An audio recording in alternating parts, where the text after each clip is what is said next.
My father returns. A month passed, but we still have not stole any gold or jewelry. We had helpers carts carrying vegetables and pigs to the market. Tom said we could call these things jewelry and pretend they were real. One day, Tom sent a messenger with a blasting stick as a signal that he had a secret news.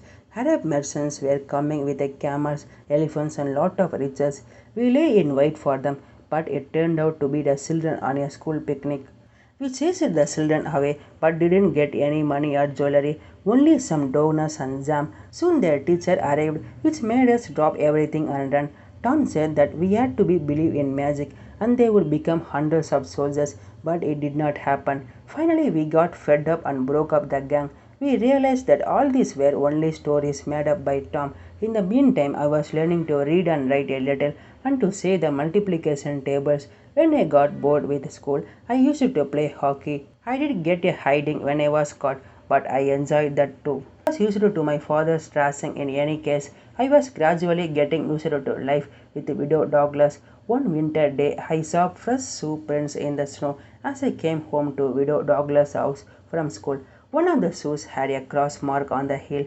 I remembered that my father wore four crossed nails on his shoe for luck, and I was frightened. I know he was back and looking for me. Ran as fast as I could to Judge Thatcher's house in the village. He was surprised to see me and asked me what I wanted. I told him that I wanted to give him all my money. This puzzled him all the more, but in the end agreed to buy all my property for $1.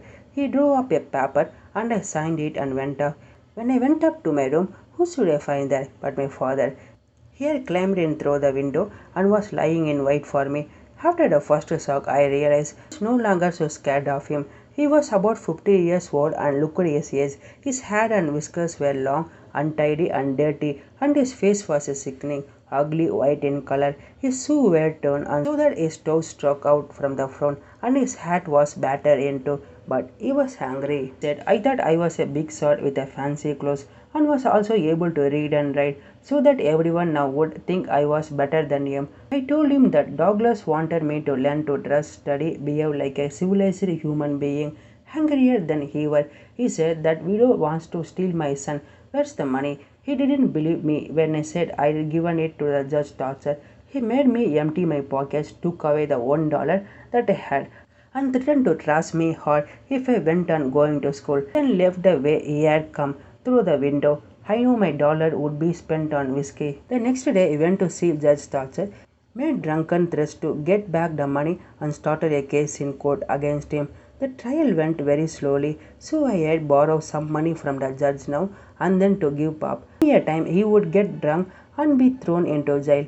He was used to hang around Window Stockler's house as well. She told him to stop or there would be trouble. This made him even angrier. He started to lie in wait for me, and one spring day he finally managed to grab me and took me away. He took me 3 miles up the river and crossed over to the deserted woods on the shore and walked through the woods, came to the old log cabin we had once lived in. The next few months, Papa and I lived in the woods, eating the fish we caught on our lines or the animals we hunted. Back to smoking my pipe also.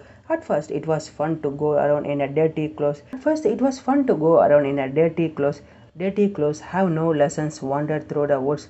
But once in a while, Pop would go into town, trade fish and legs for whiskey, and come back drunk. He would even rash me with his belt. At night, he'd lock the door and sleep with the key under his head. I would be locked in even when he went to town. Pop was always careful to lock me in on his trips down to town. He was always drunk and in a bad mood when he returned. In the meantime, Widow Douglas sent a man to look for me, but Pop scared him off with his shotgun.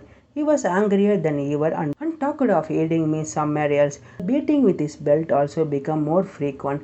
I realized that I had to run away soon, but could not think of a way. Then one day I discovered an old rusty saw hidden below the roof of the cabin. I got it down, cleaned it, and set to work. At the back of the cabin there was an old blanket nailed across the logs to keep the cold breeze out in winter. I sawed away as much as I could, making an opening to crawl out of the cabin. I nailed the blanket so that Pop would not find out about the opening I made. When he returned, he was even worse than before, but I was free to run into the woods like a 10 for what should come floating down the river but a cannon.